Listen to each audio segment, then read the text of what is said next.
Demon Slayer follows Tanjiro Kamado, a young charcoal seller whose life is shattered when his family is brutally murdered by a demon, leaving his sister Nezuko as the sole survivor, but transformed into a demon.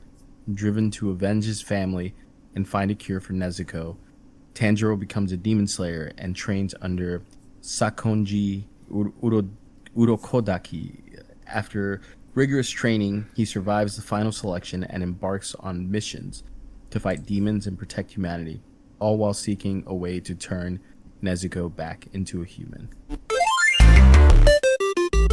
So today we're doing something a little bit different. I feel like I've been hounding you for months. Months. I have hundreds of TikTok videos of you sending me of like Attack on Titan and all this other stuff of different animes.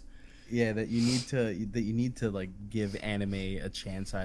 I think I've told you multiple times that I feel like anime it's more than just a cartoon. It's more than just like it's art. It's like a lot of the times you get these incredible stories that are able to be told in this like beautiful fashion with like beautiful art and like animation, and you get some incredible characters. So I've been like pushing to get you to watch some of these, and I think we finally kind of I finally broke you and got you to the point where you're like, okay, I'm willing to try this. I said, fine, Steve, stop bugging me about it. I'll watch some anime. I mean, I watched Arcane, but I think that was a little different just because, I mean, I played League of Legends for so long, so I had more of an attachment to those characters, whereas, you know, what we're about to talk about today, I've had no idea what the show is, no idea what it was about, and none of the characters, none of that, so it's like a whole like fresh slate for me. Yeah, so I guess kind of getting into it, what were your, like, initially before you decided to say yes, like what did you think anime was? So when I think of anime, I'm thinking Dragon Ball Z. I'm thinking like that over the top Japanese, Asian kind of thing. I don't know if that sounds bad, but I just like, you know, not very animated, almost like, you ever seen like a Flash book?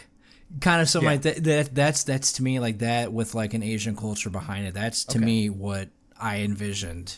Not now though. But I mean, that's what I totally envisioned, like anime that it was. Okay. So yeah, so this show definitely had a lot of buzz going into it. So I don't know if you know how animes kind of start. They tend to start as what's called, most of them at least, start off as like a manga. So that's like the written form of this. It's like like what we would consider a comic book. In Japan, you have these like basically books, graphic novels that are comics, or then they call them manga. So this is where the story comes from. This is where everything kind of generates from. And Demon Slayer was something that was doing fairly well in Japan, and that's how you tend to kind of, like, a lot of these new animes that are coming out tend to already have like a lot of hype behind them because they do really well in the manga sphere. Oh, I had no idea about that. So you're telling me like these like Attack on Titan and stuff like that, all these big names like originally were books that these creators took and turned it into an animated series? Yeah, and usually it's always so it tends to kind of be the same person that is directly writing the manga and working with the animators, or working to draw up the figures in the manga, tend to kind of be involved with the show as well. So you always kind of tend to get a very a good portrayal of what the story is.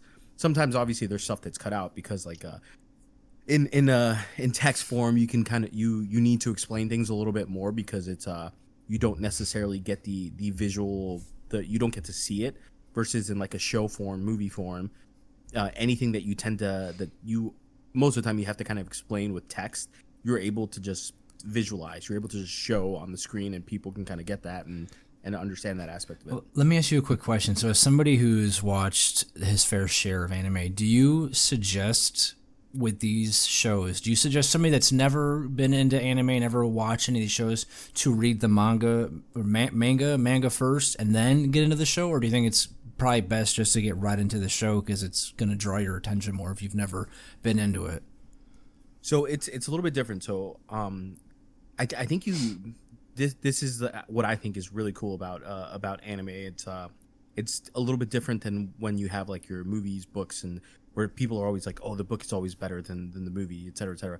I think anime, it's very divisive. Like you have people that read the manga and will love to go on, will watch the anime, and some people that only read the manga, some people that only watch the anime. I've never been one of those persons that has gone out and like read the mangas or mangas. I'm not 100% sure the exact pronunciation, but I've always been an anime watcher. Like I've been watching anime since I was a kid. Started off watching obviously like Toonami with Dragon Ball Z.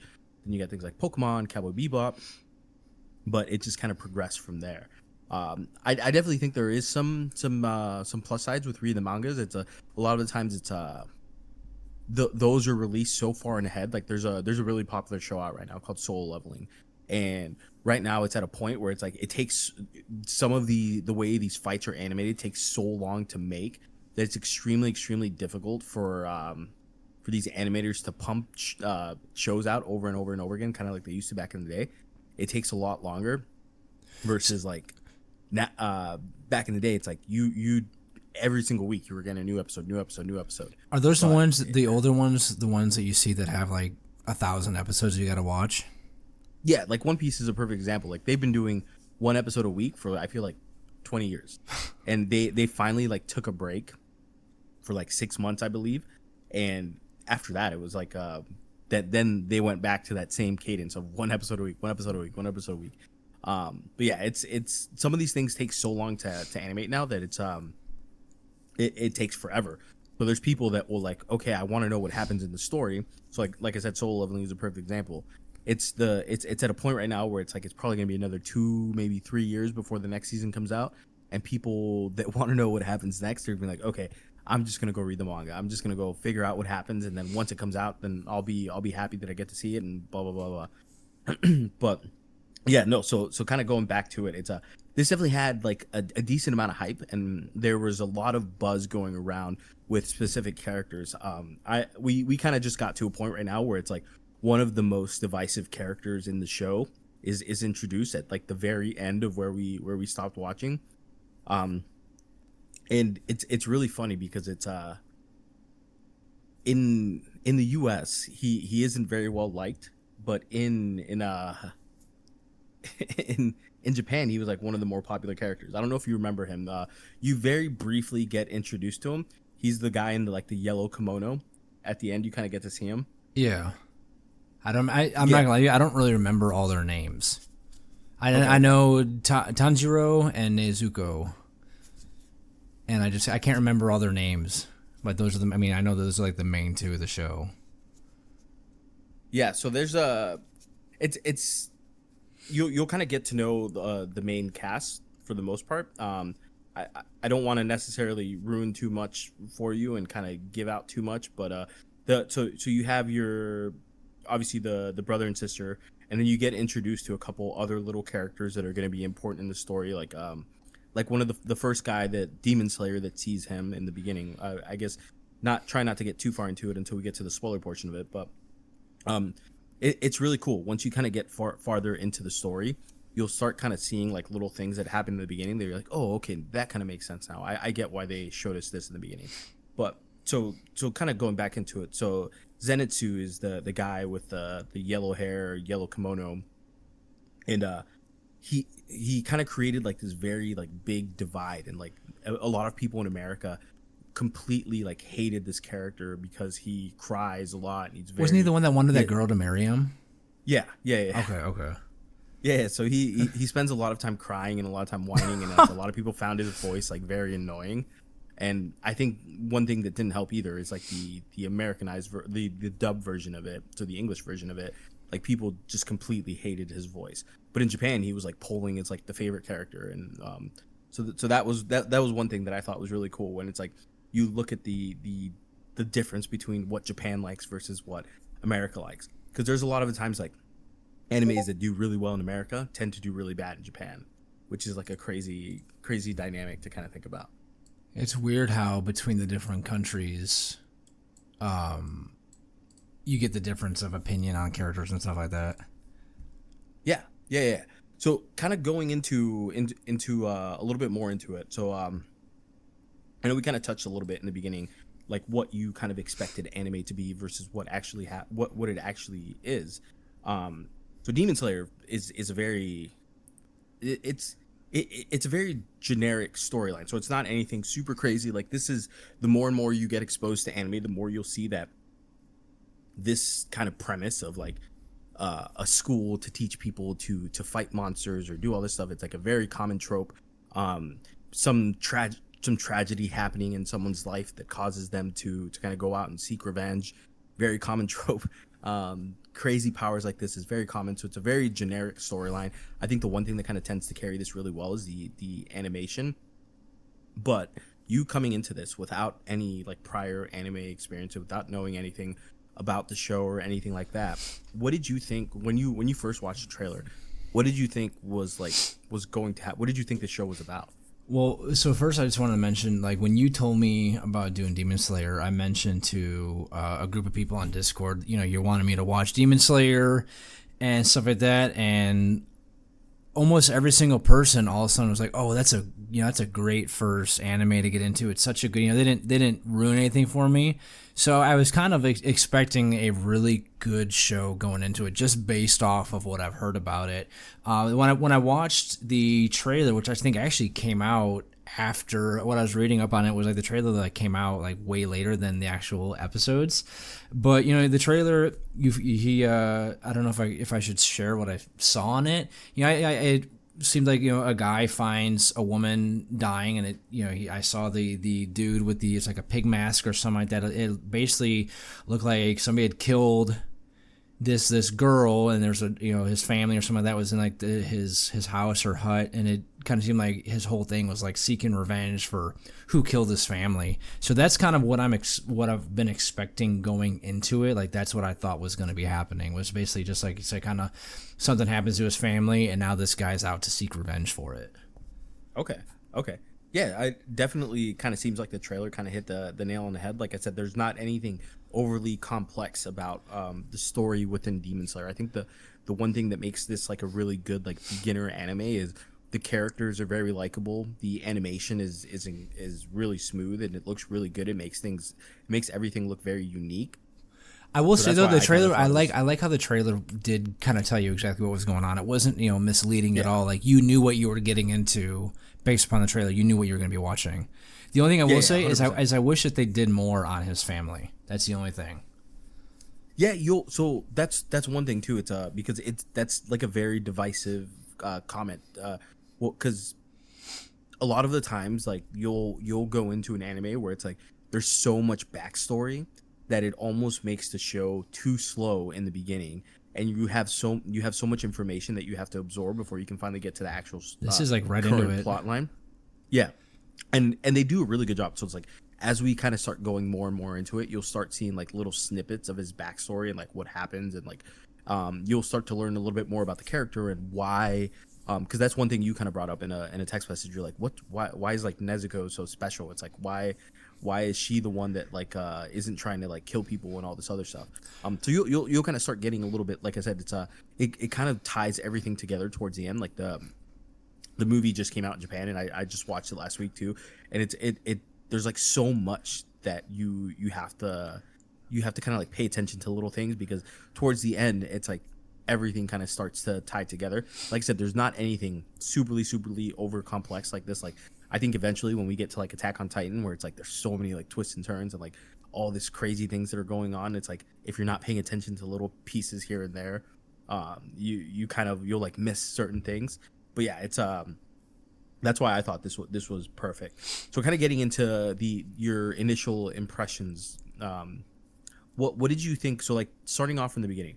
So one of the things I told you to do, it's like and I think this is like one of the most important things when you first go into an anime. It's watching the intro at least a couple times, so you can kind of get it does a good job at like putting little like teasers of what the show is going to be inside the intro. Yeah, you'll get to see like some really cool animation scenes or some fight scenes. You get to see some characters that you might not necessarily see until later, and it's underneath like it's like a music video almost at the same time.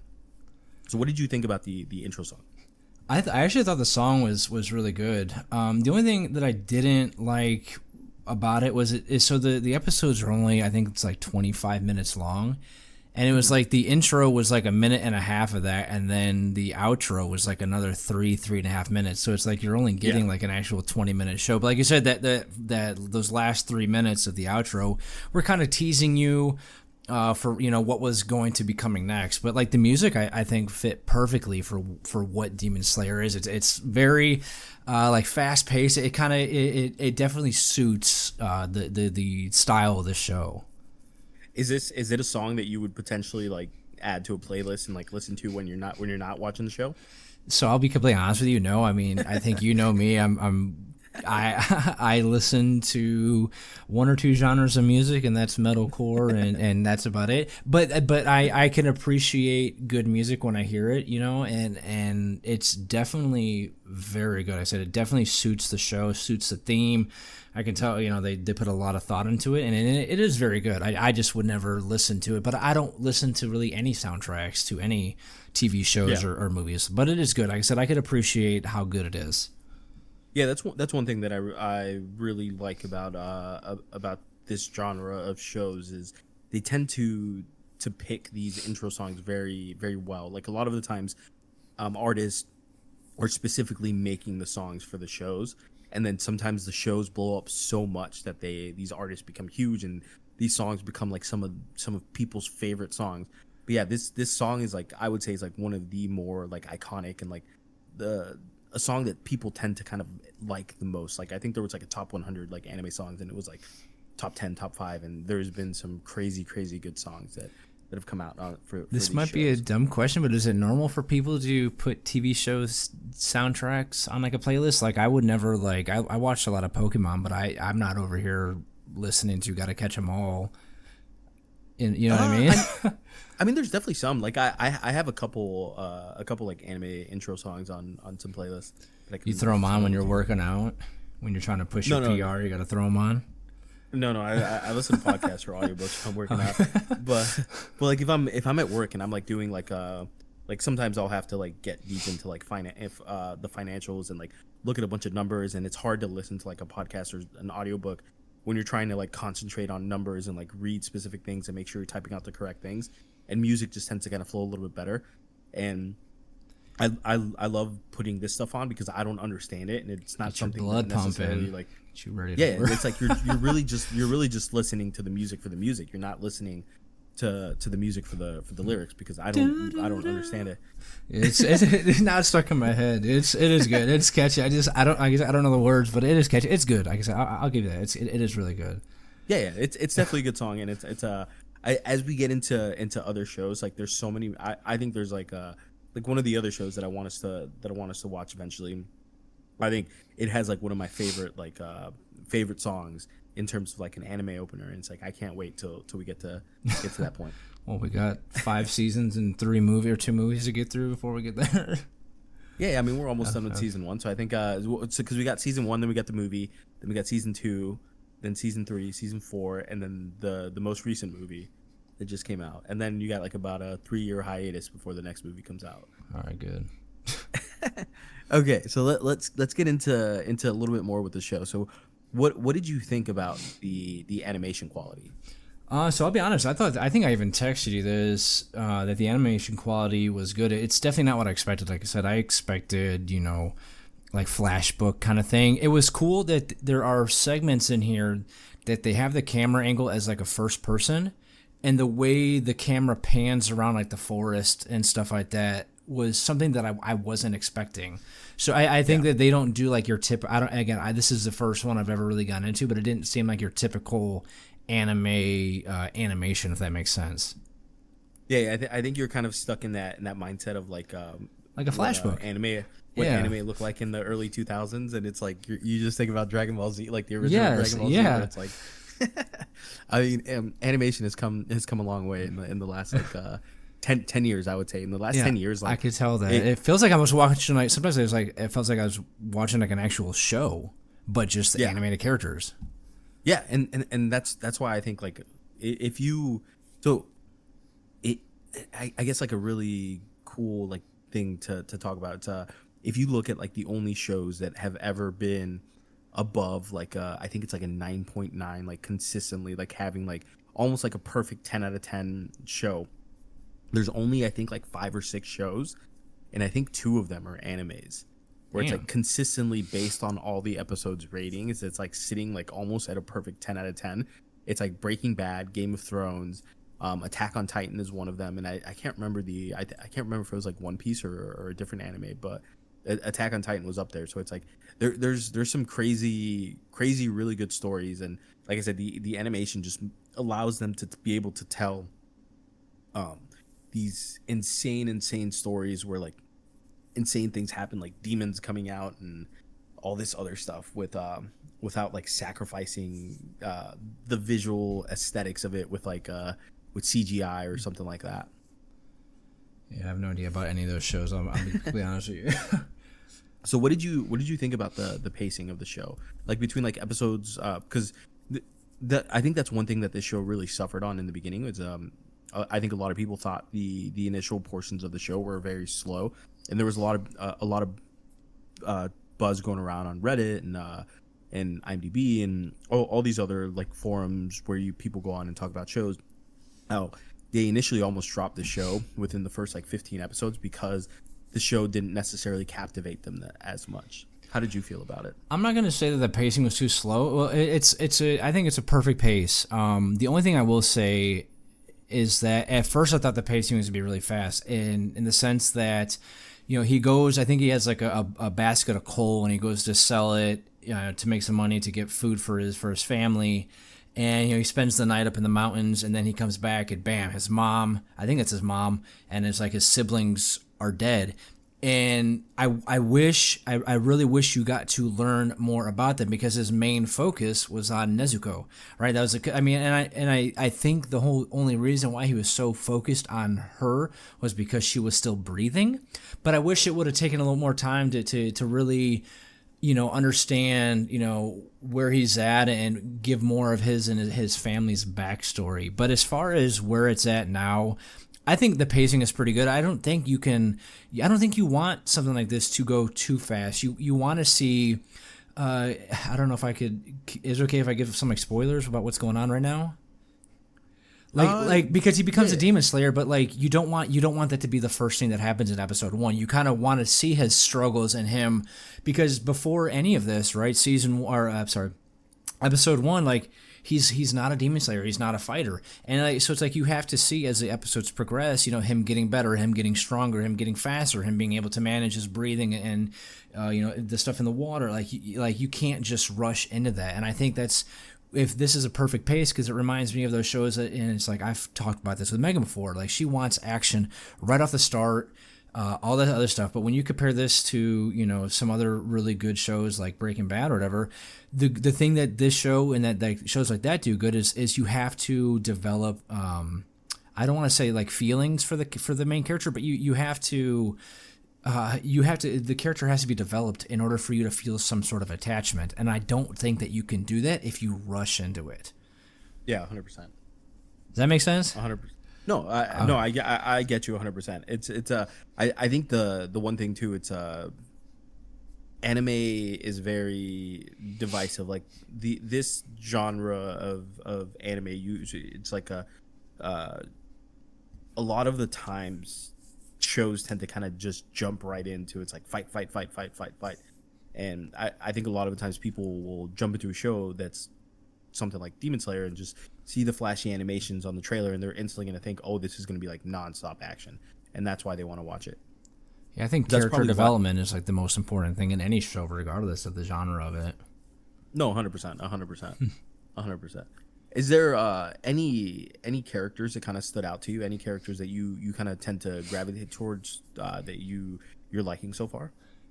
I mean, this is going to sound cliche, but definitely Tanjiro. I mean, the dude throughout the course of these, you know, first 10 episodes has progressed so far, and it's like you see him. I think it was like episode 2, episode 3, when he's up training for a year. You see that he's like terrible. He's you know, fallen into every trap. And it's hard to not have him be your favorite because you just see him building as a person. You see him getting stronger, faster. So like I'm definitely drawn to him more because you just see how much work and effort he's putting in. I mean, there was a part like where his hands were like bloodied and bruised from training with the swords and stuff like that. And to see him, finally where he's at now is like, how does he not become your favorite character? Yeah. Okay. No, there's definitely that. Like I said, there's a lot of characters that are very likable, and I think I think I've told you it's like in terms of like I've consumed a lot of media and a lot of movies and a lot of TV shows, and there's I think there's more moments in anime that have like choked me up from watching it than like any other like form of like TV show or movie. It's like even characters that you're only introduced and you're only exposed to for like an hour or maybe a couple episodes or whatever. It's like there's so many things that are like likable about these characters, and you're like, holy crap. So it's like when something happens, you're like, oh, what is this? But yeah, every character so far that's been introduced is likable. Even like the first Demon Slayer or two that he's met have been likable characters. Nice. But I just gravitate toward Tanjiro. I'll be 100% honest. Okay, so within the first 10 episodes so far, so we're kind of getting into spoiler territory. So if you haven't watched this, definitely go give this a watch and come back and listen to these parts. Is there anything? So like, were there any key moments that you kind of saw? Like, what if you were to pick like your top three moments within the first 10 episodes? What would you say they are? My first one being, I think it was episode 2 or 3 when he meets his first demon slayer who wants to kill his sister, and he's like, no, she's different. He's like, look, she's not gonna attack me, and to see like that compassion from the guy, like the guy easily could have killed Tanjiro and he easily could have killed Nezuko, sorry, and he very easily could have killed both of them, but he decided not to, and it was like, if she comes back and kills anybody, then it needs to be you that kills her, and you need to stick a sword into your own belly, kind of thing. So I thought that was pretty cool. My other one, I'd say probably just the whole episode of him where he's training to get ready to go to the demon. I'm gonna call it the academy. Get whether or not he can become a demon slayer. Like I said, in that you see him grow. In the first little bit of that, he's falling into every trap. He's getting his ass whooped by the trainer, and then by the end of the episode, after the whole year of him being there, he finally is able to get down to the bottom of the mountain by, I think it's by daybreak or something like that. Mm-hmm. And then it's like he goes, okay, now do it with a sword because you've done it without it. Now do it without the sword. And then again, it's like the same thing. You see him struggling, you see him all this other stuff, and you see him progress and finally beat it. Other than that, I think my other favorite one was probably the scene or segment there where he meets, it's like a boy and a girl, and the guy who was training him, again, I'm terrible with names, but the guy was like, you're not ready until to cut this rock in half. And he's sitting there and he's swinging his sword at it, he's doing everything he can, and that boy and girl come in, and him and the boy, fight back and forth. The other guy, the kid, is using a wooden sword while Tanjiro is using a normal sword. And I think it was by the end of that episode, I can't remember what the girl had said to him, but it's like Tanjiro finally like mastered his breathing, and then at the end of the episode, the boy and girl like disappeared into him. So it like ended with him swinging his sword and cutting the mask off of the boy that was there, and they like disappeared, and it was like he cut open the rock. So that was like this is now you're ready to go, try to become a demon slayer. Yeah, and the really cool thing about that specific moment, because that was probably my favorite moment within the first 10 episodes, and not necessarily like that specific moment, but what like you kind of learn in the next episode, where those two kids were kids that were students of his trainer that had been killed by a demon at the selection ceremony. So he was seeing their ghosts, and the ghosts were kind of guiding him and training him and trying to get him ready to potentially avenge not just them, but all the other kids that were killed. Because I think he said it was like 21 kids or something like that he had taken, that he had killed that came from that same trainer. Because and he knew they were all his because they were all wearing the mask. So it's like at the end of it, you kind of get to see it's like, oh, so Tanjiro realizes, oh, these guys, they're dead. It's like I just saw their ghosts, and their ghosts were guiding me and training me and trying to kind of get me to the point where I would be ready to defeat demons. What did you what did you think of like the overall themes? Like what did you think was the main theme surrounding this show? I'm gonna say it's like revenge. You know, his sister gets attacked, or his family gets killed by a by a demon. His sister's critically injured, so he's ultimately just seeking revenge for that, while at the same time trying to turn her back into, I guess, a human again. Okay. So you get introduced very for a bit to the main protagonist or main antagonist of the show. Sorry, Muzan. What did you think of him as the villain, as the main villain of the show? Honestly, I don't really have an opinion on on him. He's the guy that kind of looks like Michael Jackson. I'm trying to remember. Wasn't he was the demon? Yeah, wasn't he the one? He was the one that turned her into the demon, wasn't he? Yeah. So if you remember, like when they meet in Tokyo, and he Tanjiro goes up to him and confronts him, and he just sticks someone with his finger and turns him into a demon. Honestly, I thought the dude was a pussy, but that's just me. So but when he gets introduced, you definitely feel like some sort of like anger towards him, because it's like you like Tanjiro, you feel bad for his sister, like you want her, you feel bad for his family, and it's like this is the demon that fucking did it. So it's definitely like you feel, I guess, when I don't want to call it like hatred, but definitely like hatred towards the guy, or towards the demon. Okay. Sorry. Okay. Yeah, no, he's a very, because like in the beginning of the show, they kind of talk about how like no one knows what he looks like, no one knows who he is. He's such like a mysterious figure, and you get this boy who comes in, who has this like elite sense of smell, who's able to just remember the way things smell and sense things based on smell. And he was the first demon slayer to ever like see and visual and be able to remember what Muzan looks like. So I think that's one thing too. It's like kind of carrying forward, like as we continue to watch the show, it's kind of remembering that like out of all the demon slayers in the universe, Tanjiro is the only one that knows what this big bad ultimate villain looks like. I forgot about that with his nose, because I remember now when he was coming down, avoiding the traps, he can sense where they were at. He could smell. He's like, these were placed by humans, and he could smell them. I forgot all about that. That's right.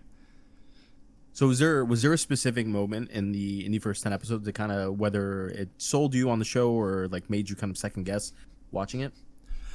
I just, like I said, I just want to understand what is so important about his sister, that these other demon slayers that have met him and seen her, that they just don't kill her, because these guys have been demon slayers for a long time.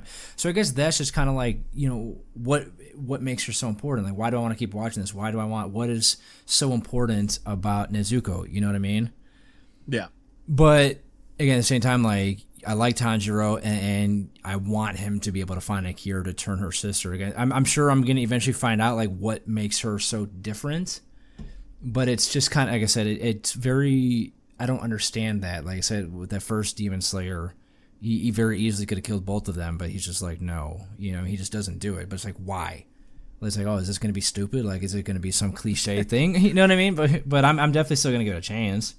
Yeah, it's still like, so even now, like in the current season, current portion, like, because right now it's movies, you don't really even know like exactly what makes Nezuko so special and why she's able to act differently as a demon. And I think that is a very important question, because it's whether like I said, I've never read the manga, so I don't know if they answer this down the road.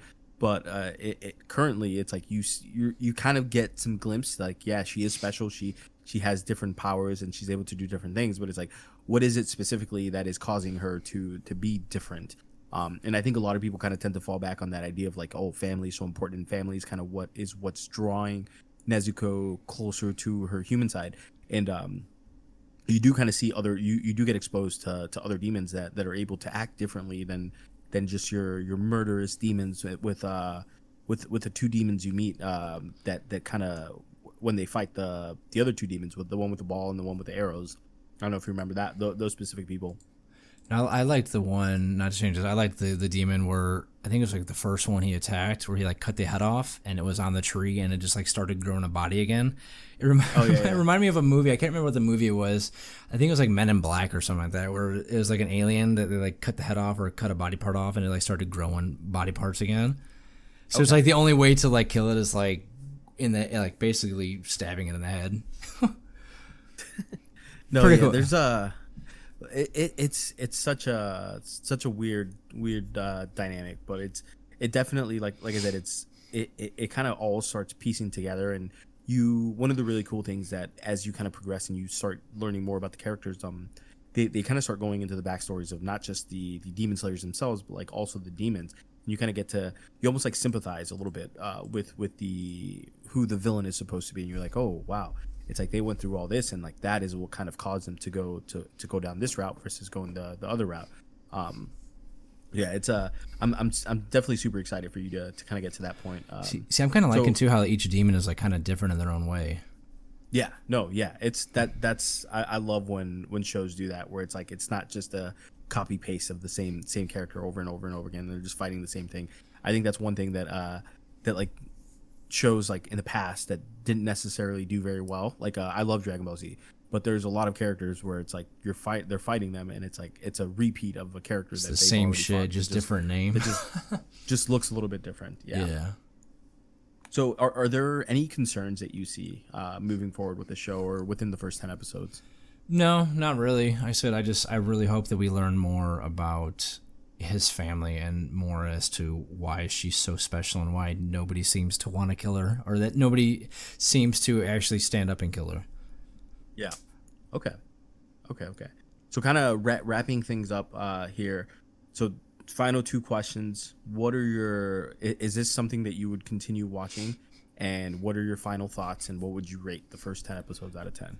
Yeah, this is definitely something that I like and will continue watching. You know, I like how the pacing has been so far in it. It's like, yes, you kind of hopped right into it, but it's going at a pace quick enough where you're not bored, but slow enough where you're still getting that character development.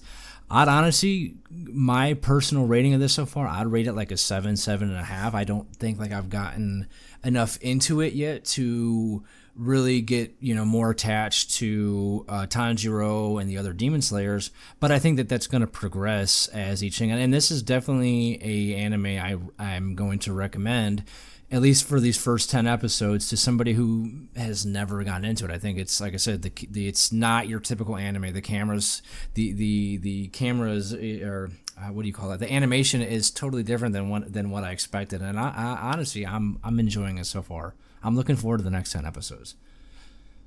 Nice. Yeah, it's like I said, it's I think the first initial portion of this show definitely starts off a lot slower, and I think it just gets progressively better as you go on. And I think that's why so many people love this show, is because of, I think, where we're at currently and what has happened in the recent years within the show. Like I said, I think it just gets better and better. Like season 2 is like I would say like almost like 2 to 3 times better than season 1, and I thought season 1 was pretty good as well. Yeah, I'm looking forward to the next 10 episodes that we watch. Nice. Well, yeah, that's gonna do it for this week's episode.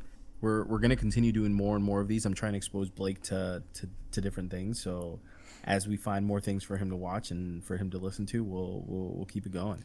I was gonna say too, just to add this, if you guys have any recommendations on an anime that you want me to watch next, feel free to drop those in the comments.